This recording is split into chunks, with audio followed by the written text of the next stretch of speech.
this connector unplugged down here, so it's just a matter of running this wire in a way that's out of harm's way.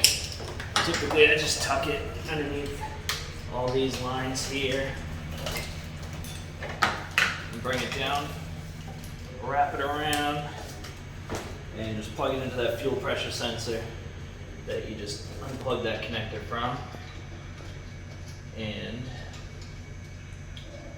then plug so it goes in line. One end goes into the sensor, the other end goes into the connector. So you can see one end goes into the harness and the other goes right into the connector itself. We're going to take the module, plug it into this plug the gray connector into it, and one thing to keep an eye on is that there's two clips on it. So you really want to make sure that they're both plugged in all the way, nice, snug, and tight. And then we can mount it right over here, usually zip tie it or tuck it away someplace nice. I usually don't get too crazy with it because it's going to be coming out for service anyway. And then just, let's see, plug the switch in. You can run it, it's long enough where you could run it up into the dash.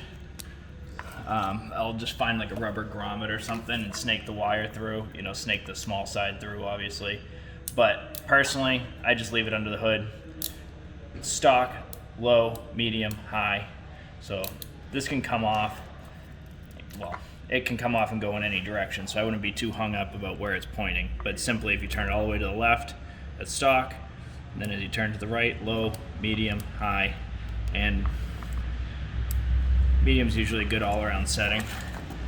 So I just go back in and just double check, tug on all the connectors and just make sure they can't come apart.